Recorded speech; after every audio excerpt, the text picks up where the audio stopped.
कक्षा 12 भूगोल के छात्र, आपका पहला खंड समाप्त हो गया है। अब यह वीडियो आपके दूसरे खंड का बन रहा है, जिसमें आप भारत के बारे में पढ़ेंगे। तो पहला चैप्टर खंड ख का है जनसंख्या। आज हम खंड ख के पहले चैप्टर, पहला अध्याय जनसंख्या पढ़ेंगे। आइए सबसे पहले जनसंख्या वितरण एवं वृद्धि के बारे में पढ़ते हैं।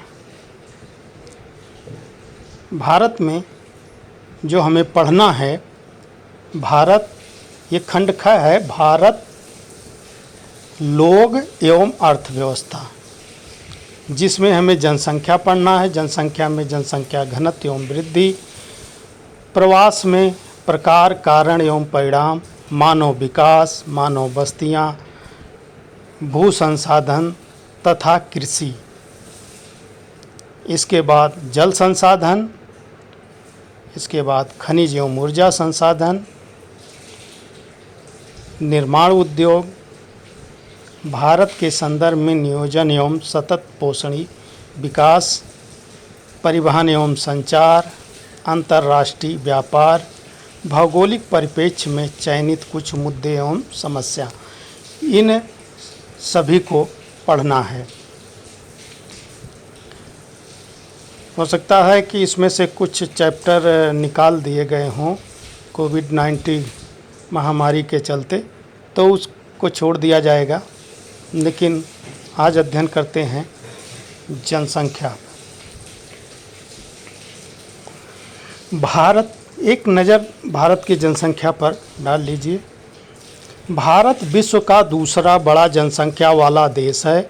भारत की जनसंख्या उत्तरी अमेरिका, दक्षिणी अमेरिका और ऑस्ट्रेलिया को मिलाकर कुल जनसंख्या से भी अधिक है।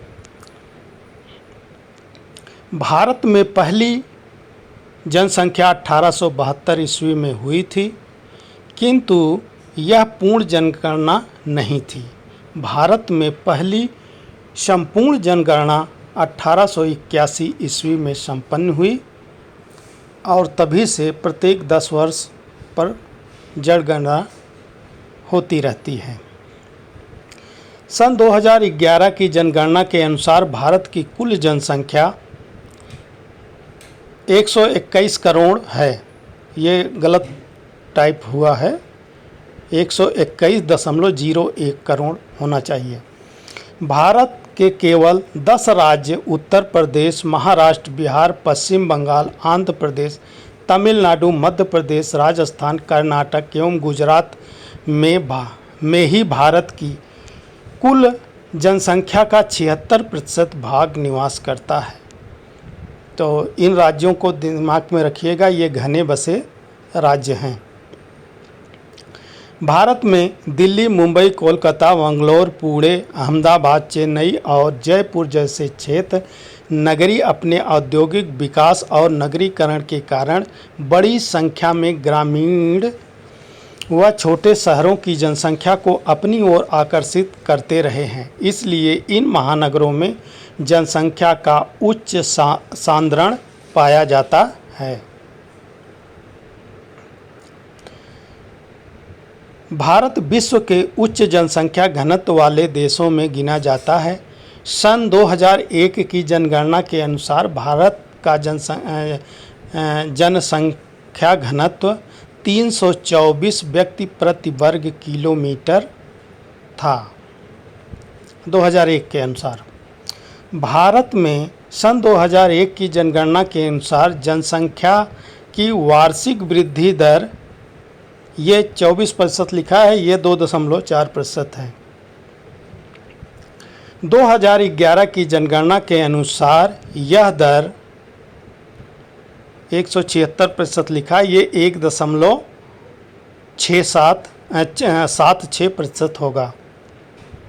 भारत में जनसंख्या वृद्धि उच्च जन्म दर, निम्न मृत्यु दर और प्रवास के कारण हुई। भारत में जनसंख्या वृद्धि उच्च जन्म दर, निम्न मृत्यु दर और प्रवास के कारण हुई। इसको हम जननांकी संक्रमण सिद्धांत में बता चुके हैं खंड क में। सन 1901 से 1921 तक की अवधि को भारत की जनसंख्या को स्थिर प्रावस्था कहा गया।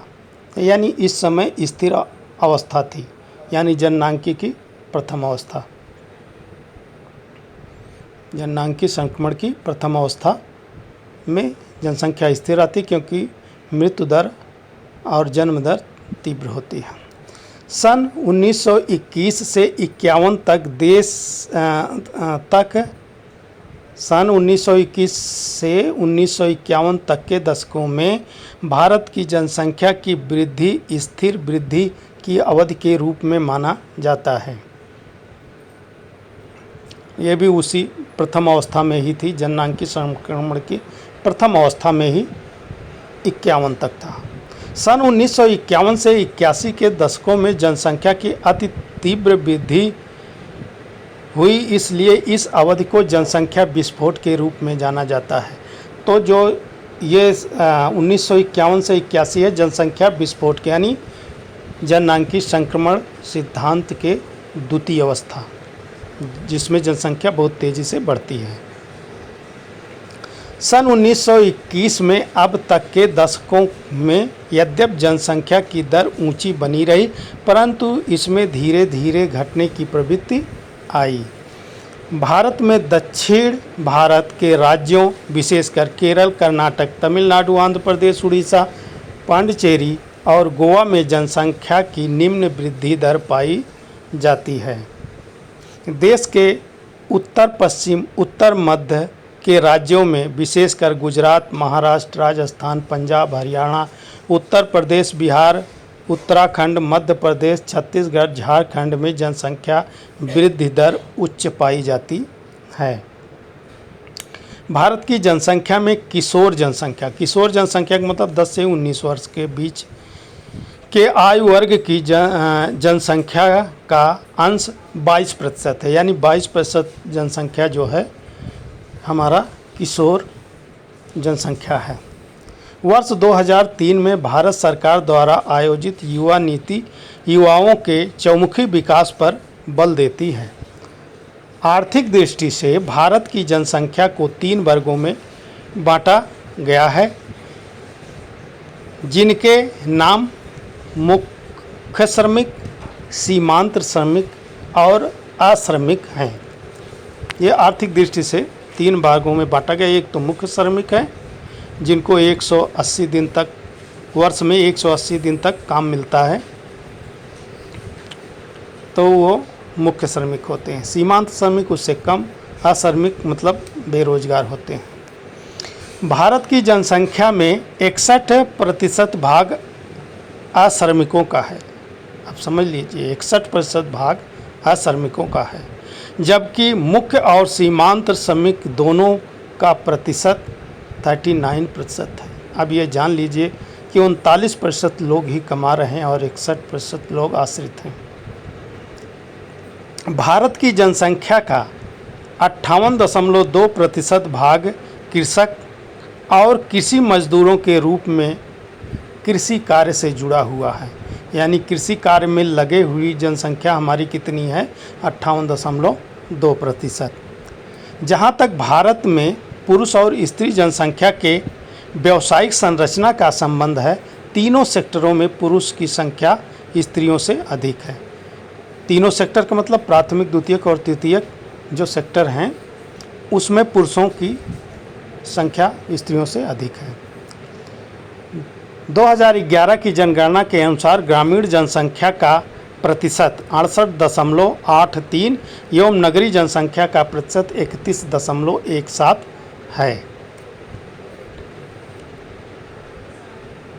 अब 1 अंक वाले प्रश्न। 1 अंक वाले मानो या अति लघुत्तरी प्रश्न है, अब इस पे शायद 2 नंबर मिलते हैं। भारत में प्रथम संपूर्ण जनगणना कब हुई? 1881। अभी पीछे आप जाने थे। जनसंख्या वृद्धि या परिवर्तन से क्या अभिप्राय है? तो इसका उत्तर है 2 विभिन्न समय बिंदुओं के मध्य जनसंख्या में होने वाले शुद्ध परिवर्तन को जनसंख्या वृद्धि कहते हैं। यानी 2 समय ले लीजिए, उसके बीच जनसंख्या में जो परिवर्तन हुआ वो जनसंख्या वृद्धि कहलाती है। जनसंख्या वृद्धि ऋणात्मक भी हो सकती है और धनात्मक भी हो सकती है। नंबर 3, जननांगिकी विशेषताओं के अंतर्गत जननांगिकी किन बातों का अध्ययन किया जाता है? तो उत्तर है जनसंख्या की भौतिक, सामाजिक, सांस्कृतिक तथा आर्थिक विशेषताओं को जनसंख्या का संगठन कहते हैं। जनसंख्या का संगठन हम एक चैप्टर खंड क में पढ़ा चुके हैं। आयु, लिंग, निवास स्थान, भाषा, वैवाहिक स्थिति, मानव प्रजाति, साक्षरता, शिक्षा, व्यावसायिक संरचना प्रमुख सामाजिक आर्थिक विशेषताएं हैं। इन्हीं विशेषताओं का अध्ययन किया जाता है किसमें? जननांगिकी के अंतर्गत।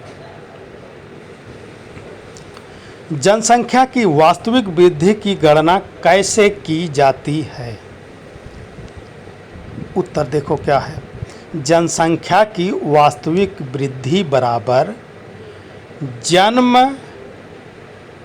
माइनस मृत्यु प्लस अप्रवास माइनस उत्प्रवास। नहीं समझ पाए होंगे। जनसंख्या की वास्तविक वृद्धि का मतलब जितना जन्म दर है, जितने लोगों ने जन्म लिया है, उसमें से जितने लोग मरे हैं उसको घटा दीजिए। फिर उस स्थान पर या उस देश में, उस प्रदेश में जिसका आप जनसंख्या निकाल रहे हैं, उसमें कितने लोग आकर के बसे हैं, और उसमें से कितने लोग बाहर चले गए हैं, वो जब घटा लेंगे तो जो जनसंख्या बचेगी वो इसमें जुड़ जाएगी। यानी जन्म दर में से मृत्यु दर घटा दोगे और अप्रवास यानी जो आके बसे हैं और उसमें से घटा देंगे जो वहाँ से चले गए हैं, तो इन दोनों को जोड़ देंगे तो जनसंख्या वृद्धि पता चल जाएगी। 5वां प्रश्न, भारत में कौन से राज्य में बौद्ध सबसे ज़्यादा हैं? तो उत्तर महाराष्ट्र में। कुल जनसंख्या में सर्वाधिक प्रतिशत सिक्किम में है। देखिए जनसंख्या में सबसे ज़्यादा जनसंख्या में तो महाराष्ट्र में है, लेकिन प्रतिशत अगर देखा जाए तो सिक्किम में सबसे ज़्यादा बौद्धिस्ट हैं। भारत में कौन सा भाषाई समूह विशालतम है? तो ये प्रश्न आ चुका है। भारत में कौन सा भाषाई समूह विशालतम है? तो भारतीय आर्य समूह जो है वो सबसे ज़्यादा है। अगला प्रश्न है, श्रम की प्रतिभागिता दर क्या होती है? तो इसका उत्तर होगा कुल जनसंख्या में कार्यरत जनसंख्या के प्रतिशत अनुपात को श्रम की प्रतिभागिता दर कहते हैं। समझ गए होंगे। यानी कुल जनसंख्या जितनी है उसमें जो काम करने वालों का प्रतिशत है, प्रतिशत अनुपात है, उसी को श्रम की प्रतिभागिता दर कहते हैं। अगला प्रश्न है, जनसंख्या के आंकड़ों का स्रोत क्या है? जनसंख्या के आंकड़ों का स्रोत क्या है? उत्तर है प्रति 10 वर्ष बाद होने वाली जनगणना। कहाँ से मिलेगा? भारतीय जनगणना विभाग से। अगला प्रश्न है, मुख्य श्रमिक किसे कहते हैं? तो देखो, वर्ष में 183 दिन कम से कम रोजगार में लगे हुए व्यक्ति को मुख्य श्रमिक कहते हैं। हमने शायद इसके पहले 181 बता दिया था, तो वो 183 था। 183 दिन कम से कम रोजगार में लगे हों। भारत की जनसंख्या, प्रश्न 10वां है, भारत की जनसंख्या का अधिकांश भाग किस वर्ग के आर्थिक कार्य में लगा है? यह जनसंख्या कितने प्रतिशत है? तो उत्तर है भारत के लगभग 58.2% आबादी कृषि एवं कृषि संबंधित कार्यों में संलग्न है। भारत कृषि प्रधान देश है। प्रश्न 11 है, सन 2003 में भारत सरकार द्वारा आयोजित युवा नीति का मुख्य ध्येय बताइए।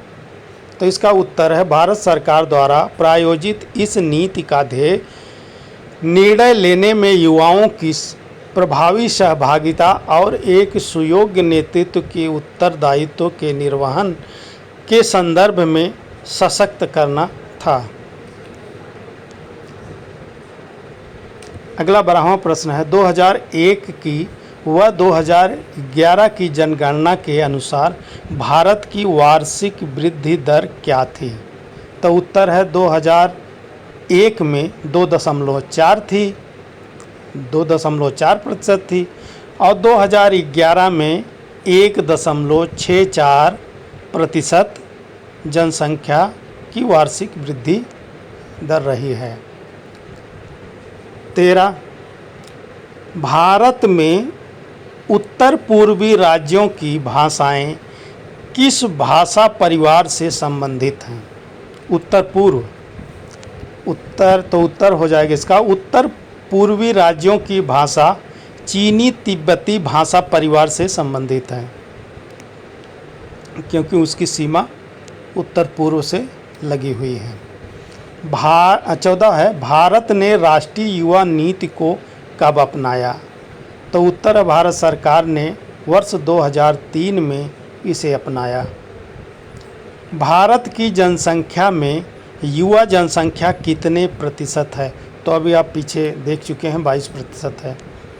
भारत के संविधान में अंग्रेजी के अतिरिक्त कितनी भाषाएं हैं? तो 22 भाषाएं हैं। आर्थिक गतिविधियों में स्त्रियों की कम सहभागिता के कारण बताइए। तो इसका उत्तर होता है संयुक्त परिवार, नंबर 2 निम्न सामाजिक व शैक्षिक स्तर, और नंबर 3 बारंबार शिशु जन्म, और चौथा है रोजगार के सीमित अवसर। तो ये हो गए स्त्रियों के प्रतिभाग कम होने का कारण। अब आता है लघु उत्तरी प्रश्न। प्रश्न नंबर 19 लघु उत्तरी प्रश्न है, भारत की जनसंख्या का असमान वितरण किस तथ्य को दर्शाता है? उत्तर है भारत की लगभग 76% आबादी उत्तर प्रदेश, महाराष्ट्र, बिहार, पश्चिम बंगाल, आंध्र प्रदेश, तमिलनाडु, मध्य प्रदेश, राजस्थान, कर्नाटक एवं गुजरात में बसती है। इसका मुख्य कारण है नंबर 1 कृषि के लिए उपयुक्त जलवायु एवं उच्चावच। उत्तर प्रदेश, बिहार, पश्चिम बंगाल जैसे राज्य नदियों के द्वारा निर्मित उपजाऊ मैदान के अंतर्गत आते हैं, जो कृषि के लिए उपयुक्त होता है और बड़ी संख्या का भरण पोषण कर सकता है। नंबर 2 औद्योगिक विकास। महाराष्ट्र, गुजरात, कर्नाटक जैसे राज्यों में कृषि के साथ साथ औद्योगिक विकास भी जनसंख्या संकेंद्रण का कारण है। नंबर 3 सामाजिक सांस्कृतिक कार्यों जैसे रीति रिवाज, धर्म, जाति ने भी जनसंख्या के वितरण को प्रभावित किया है। तो इतना आपको लिखना है। अगला प्रश्न है 20, आर्थिक स्तर की दृष्टि से भारत की जनसंख्या को कितने वर्गों में बांटा जा सकता है? इसका उत्तर है आर्थिक स्तर की दृष्टि से भारत की जनसंख्या को 3 वर्गों में बांट सकते हैं। नंबर 1 मुख्य श्रमिक। यह व्यक्ति जो एक वर्ष में कम से कम 183 दिन काम करता है, मुख्य श्रमिक कहलाता है। नंबर 2, सीमांत श्रमिक, वह व्यक्ति जो एक वर्ष में 183 दिन से कम दिन काम करता है, सीमांत श्रमिक कहलाता है। नंबर 3, अश्रमिक, जो व्यक्ति बेरोजगार है उसे अश्रमिक कहते हैं। अगला प्रश्न है 1901 से 1921 की समय अवधि में भारत की जनसंख्या वृद्धि दर में स्थिरता या नकारात्मकता क्यों थी? कारण स्पष्ट करिए। तो इसका उत्तर हो जाएगी, इस अवधि में भारत में जन्म दर एवं मृत्यु दर दोनों ही उच्च थे। और क्यों थे? नंबर 1, स्वास्थ्य संबंधी सुविधाओं का अभाव था, लोगों में साक्षरता प्रतिशत बहुत कम थी, खाद्यान्न एवं अन्य आधारभूत सुविधाओं के समुचित वितरण की व्यवस्था नहीं थी। 22वां प्रश्न है, भारत सरकार द्वारा राष्ट्रीय युवा नीति कब अपनाई गई तथा इसके मुख्य उद्देश्य क्या थे? तो ये तो दोबारा आ गया है, लेकिन देख लीजिए। भारत सरकार द्वारा राष्ट्रीय युवा नीति अपनाई गई और इसके मुख्य उद्देश्य थे युवाओं व किशोरों को चहुमुखी विकास पर बल देना, इनके गुणों को बेहतर मार्गदर्शन देना ताकि देश के रचनात्मक विकास में वे अपना योगदान दे सकें। नंबर 3, इनमें देशभक्ति और उत्तरदायी नागरिकता के गुण को बढ़ाना, ये उद्देश्य था। 23वां प्रश्न है, समाज के समक्ष किशोरों की प्रमुख चुनौतियां क्या हैं?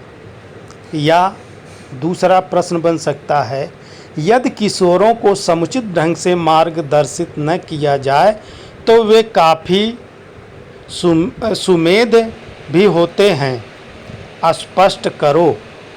तो उत्तर, समाज के समक्ष किशोरों की प्रमुख चुनौतियाँ। नंबर 1, निरक्षरता, अधिकतर किशोर विशेषतम स्त्रियां निरक्षर हैं, जिनके कारण वह अपने व परिवार के विकास में योगदान नहीं दे पाती। दूसरा है औषध दुरुपयोग, अधिकतर किशोर शिक्षा पूरी किए बिना ही विद्यालय छोड़ देते हैं और औषध या मदिरापान के कारण रास्ता भटक जाते हैं। ऐसे लोग समाज के लिए अभिशाप बन जाते हैं और समाज परिवेश को बिगाड़ देते हैं। नंबर 3, विवाह की निम्न आयु, इसके कारण बालिकाओं की जल्दी शादी व जल्दी मातृत्व के कारण मातृ मृत्यु दर में वृद्धि हो जाती है, जो आगे जाकर के लिंगानुपात को प्रभावित करती है। नंबर 4 है समुचित मार्गदर्शन का अभाव, किशोरों को समुचित मार्गदर्शन देने के लिए किसी ठोस कदम का अभाव है। अब अगला प्रश्न है 24वां, आर्थिक कारकों के कारण जनसंख्या किस प्रकार प्रभावित होती है? उदाहरण द्वारा स्पष्ट कीजिए। तो उत्तर है, आर्थिक कारकों में प्राथमिक, द्वितीयक एवं तृतीयक क्रियाएं भी सम्मिलित होती हैं। तकनीकी ज्ञान आर्थिक क्रियाओं का अंग है, इसलिए जिस क्षेत्र में तकनीकी ज्ञान पर निर्भर विकास होता है वहीं अधिक जनसंख्या निवास करती है। औद्योगिक एवं नगरीय क्षेत्रों में इसी कारण अधिक जनसंख्या बसी होती है, जैसे मुंबई, दिल्ली, कोलकाता, बेंगलोर आदि। जिन क्षेत्रों में कृषि अधिक होती है वहाँ उत्पादन अधिक होता है, वे क्षेत्र भी अधिक बसे होते हैं, जैसे पश्चिमी उत्तर प्रदेश, हरियाणा आदि।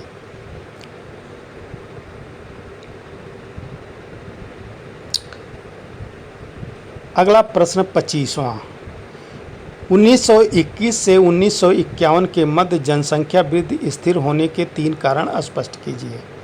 तो कारण वही हैं जो आप पीछे भी पढ़ चुके हैं। नंबर 1, स्वास्थ्य सेवाओं में वृद्धि के कारण मृत्यु दर में कमी आई। जनसंख्या वृद्धि स्थिर होने के कारण। नंबर 2, लोगों में जागरूकता आई व वृद्धि दर नियमित रही। समाज में शिक्षा के कारण लोगों में जागरूकता आई और जन्म दर भी कम रही। 26 भारत के आयु पिरामिड की विशेषता बताइए। आयु पिरामिड हमने खंड क में जनसंख्या संगठन वाले चैप्टर में पढ़ाया है, अधिक जानकारी उससे ले लें और फिलहाल भारत के संदर्भ में यहाँ देख लें। नंबर 1, उच्च आयु वर्ग में पिरामिड सकरा है। कहने का मतलब अधिक आयु के लोग कम हैं। 22% जनसंख्या 50 वर्ष की आयु तक पहुंच पाती है, यानी 22% जनसंख्या 50 वर्ष तक पहुंच पाती है। 60 वर्ष की आयु के लोगों की जनसंख्या 12% है। 50 वर्ष तक के कितने हैं? 22 और 12% है 60 वर्ष की आयु। 40 से 49 वर्ग की आयु में 10% जनसंख्या पाई जाती है। 40 और 50 के बीच के जो लोग हैं उसमें 10% जनसंख्या पाई जाती है। 27 भारत में लिंग अनुपात घटने का 4 कारण बताइए। बिल्कुल आप बता सकते हैं, उत्तर देख लीजिए। नंबर 1, लड़कियों की अपेक्षा लड़कों के जन्म को प्राथमिकता। नंबर 2, कन्या भ्रूण हत्या। नंबर 3, कुपोषण के कारण बाल्यावस्था में ही कन्या शिशुओं की मृत्यु हो जाती है। नंबर 4, समाज में स्त्रियों को कम सम्मान प्राप्त होना, उनके स्वास्थ्य व पोषण पर ध्यान न दिया जाना। ये सब कारण हैं कि भारत में लिंगानुपात घट रहा है। तो आपने अति लघु उत्तरी और लघु उत्तरी प्रश्नों का अध्ययन किया। अब अगले वीडियो में आप 5 अंक वाले, शायद अब 6 अंक में आते हैं वाले, यानी दीर्घ उत्तरी प्रश्नों का अध्ययन करेंगे।